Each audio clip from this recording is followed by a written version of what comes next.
Hello and welcome to the revised part 1.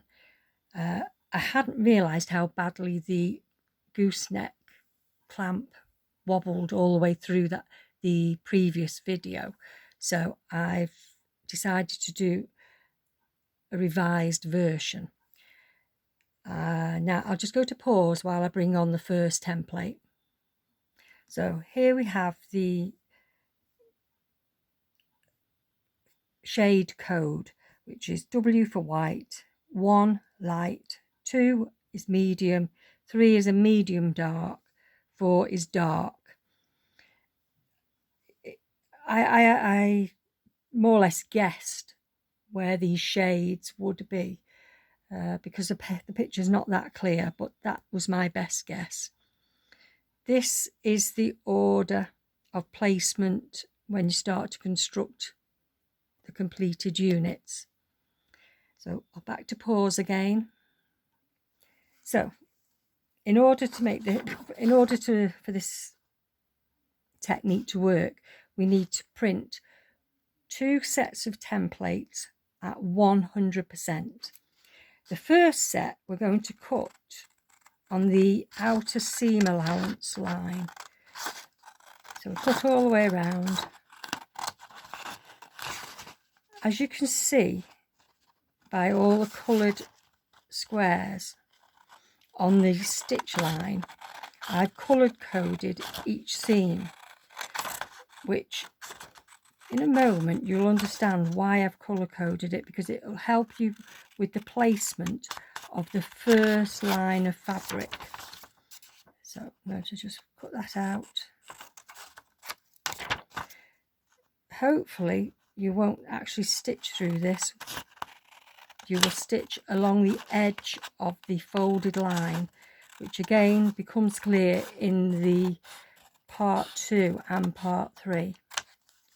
So what you need to do with all of these templates that have the seam allowance on is fold on the line, just gently, then fold back, and you've basically hinged each line, and you're going to do this on each and every stitch line on all templates. Fold it over and do that on every single one. So as you can see, when we place the cutting template, when we offer it up to this, that blue box should correspond with the blue box on the other 2 sections. So I'm just going to put these to one side. So now we have the second set of templates, and what I've done, these are to be cut all at the finished stitch line. So I'm going to cut this one out. So I'm actually cutting on the dotted line, which would be the finished line, and that is a quarter of an inch seam allowance. Get rid of that for you. I'm going to cut that all the way down. I know this is gripping viewing, but hopefully it will all become clear. So the reason for cutting off all of the seam allowances, just so that you don't confuse yourself when you start cutting out. If you leave seam allowance on one and then not on others, it's just simpler to have everything the same. So now I'm going to cut along the sewn line, and this will give me a finished size template so that I can lay this onto the fabric, and with the added seam allowance,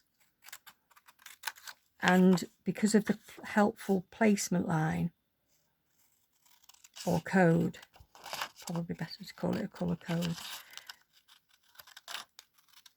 hopefully when you lay it on and you've stitched and flip it over, there shouldn't be any sort of odd dogleg shapes where you've lost part of the seam as anyone who's done foundation piecing, even if you're quite experienced, on occasions you can come up short and you've convinced yourself that you've placed it correctly and it still comes out wonky. We don't want any undoing, because we will have reduced the stitch size to at least 1.8, and it is a nuisance trying to unpick those tiny stitches, so the less unpicking that we need to do, the better. So there's that one. So again, I shall pop onto pause and then we'll come back for the cutting out. I'm going to begin with this corner on the C unit for the simple reason we've got 3 sides. So it's the simplest, it's probably the most effective way to demonstrate how useful these lines become. So first, I'm not going to use white. I want you to be able to see the contrast against the white fabric, so that it just makes it simpler.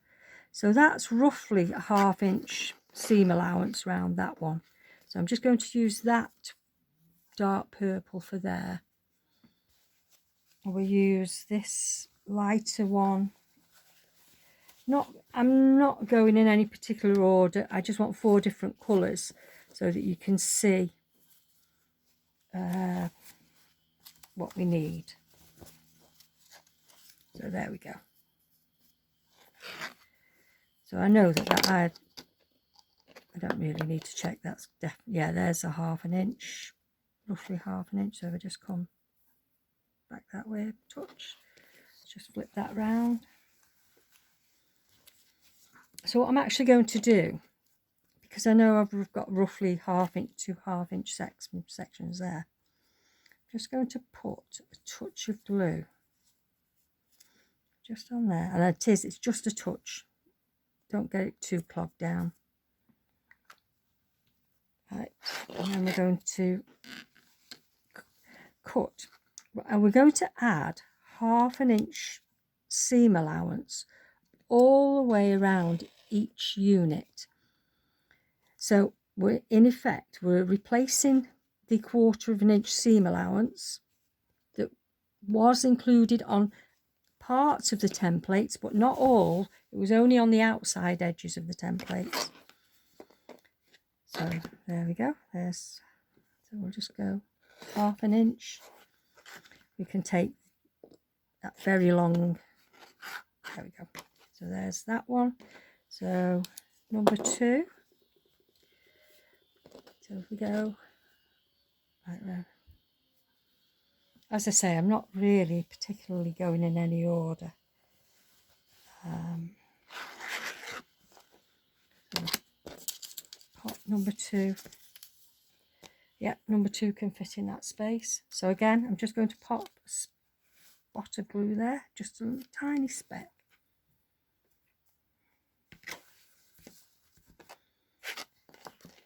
Add 1/2 inch.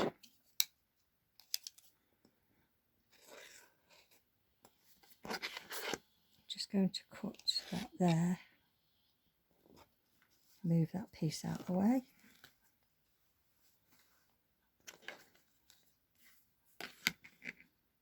Not too worried about that, because we've got 1/2 inch. So as long as there's 1/4 inch seam allowance is there, the rest is going to get trimmed off anyway, so we're fine. There we go. Get rid of that. And then we want one more piece. So if I choose something a bit lighter. Hopefully there will be enough. The problem with trying to demonstrate this using white paper, if I used the white fabric, which was what was really sort of called for, you wouldn't see anything at all. You just wouldn't see it. I'm going to go there. Again, just a touch of glue. Just dab it down. And your ruler, 1/2 inch.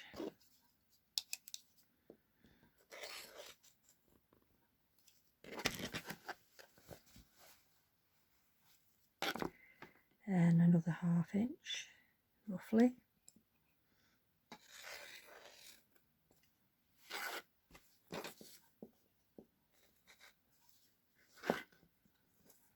Okay. So that's that. So now we have a few options. So C1 and C1. Let me just make sure that this is right in the centre for you. So I know when I place that there, although you can't probably see that too clearly, there's enough daylight in here for me to see that that corresponds with that template there. So what I'm going to do is remove the paper. Now you have two options now. You can either dab a spot of glue on and then place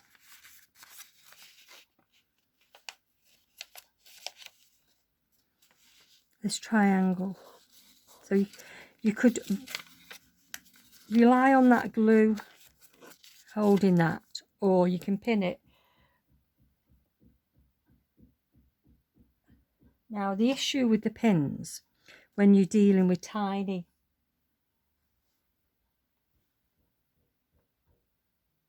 when you're dealing with tiny units, a regular pin, even though it's got a flat head, it's just too long, and that's just going to get in the way of the ruler and sewing and all sorts. It's going to be more trouble than it's worth. Also,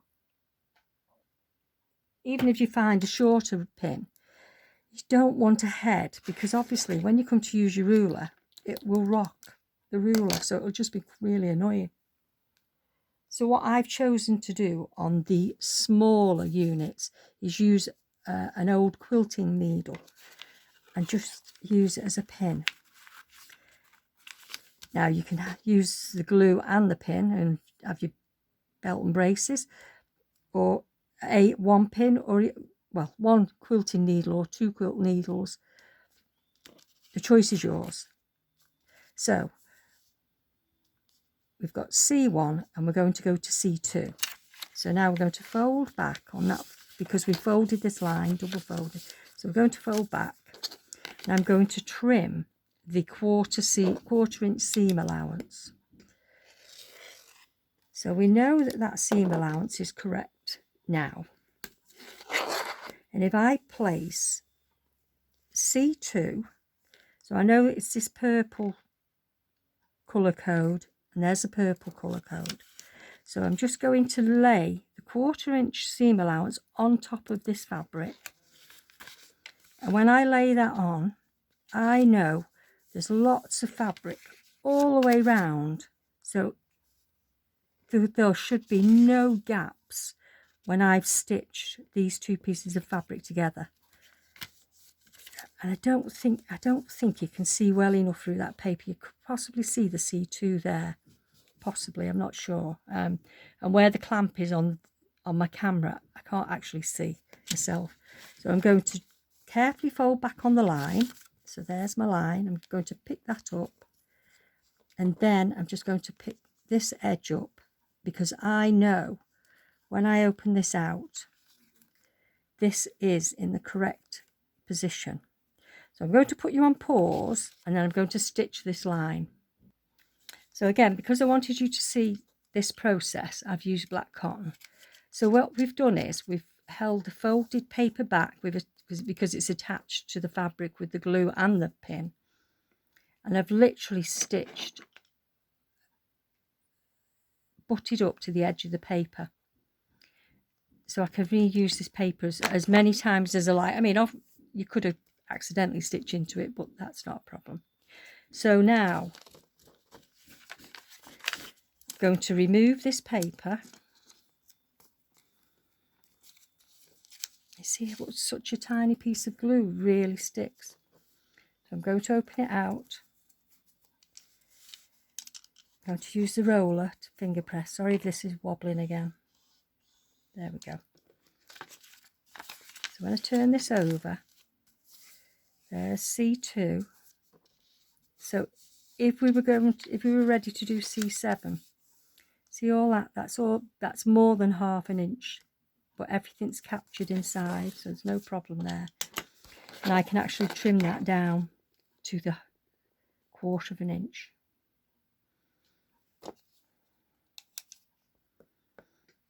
And that illustrates it perfectly. And the nice thing about this technique also is, if I'd stitched on the paper, the stitching would have ended there. Whereas because we have the freedom of the fabric, there's actually extra stitching, so there's less chance of you getting those little gaps that sometimes we get, because we can't you could possibly do one stay stitch, but you wouldn't do a lot because you'd get little lumps at all the intersections. So anyway, that's that. So now we're going to C3. So fold back, trim. I'm just wondering how much wobbling that this is while I'm working. So there we go. So we've got C3.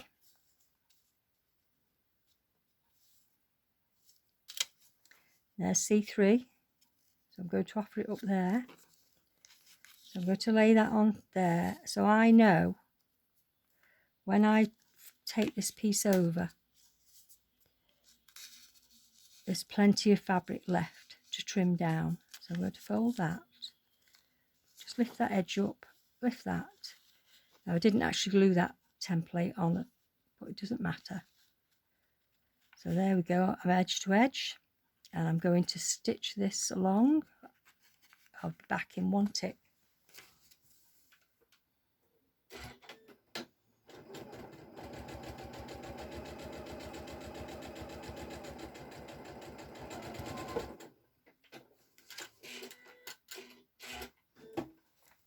So there we go, that was C3.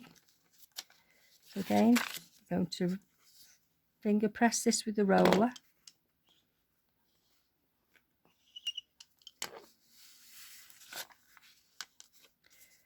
And when we finish, obviously we can trim the outside edge, and there's plenty there, so there's no gaps. That's lovely. So now we've come to C4. Fold back. Hopefully this is starting to make some sort of sense.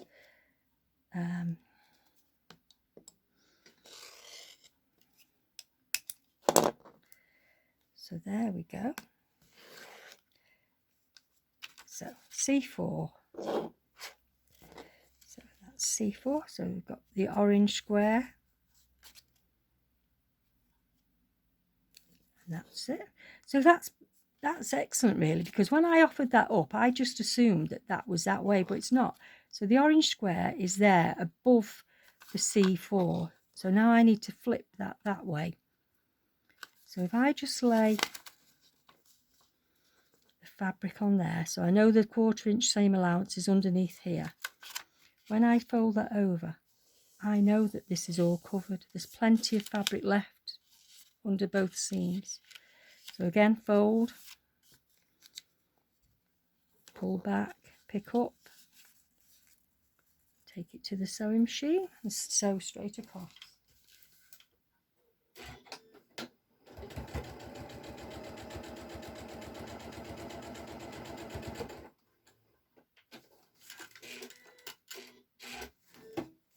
So there we go. Take that piece of paper off again. If you really dislike this little piece of paper left on, the simplest solution is leave the paper on and just use a hot iron and it'll dry the glue and that'll fall off. I'm not too bothered about that. It's fabric glue and it'll wash away. So that's that. So there we go. So you can see there's plenty hanging over there and there's more than enough there. So yes, once you've sort of worked with this technique for a little while, you probably wouldn't need to do the full 1/2 inch addition all the way around these units. You could probably get it down to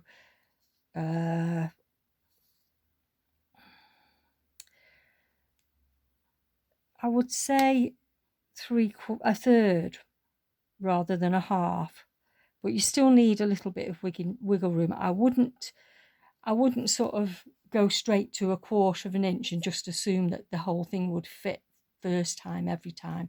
I would still give yourself a little slither to trim off. Right, so that's revised part 1. I think the colour coding is much simpler, so just use a pencil or felt pen, it doesn't matter, but I think that's just a much simpler way to work, and hopefully it will simplify the whole process.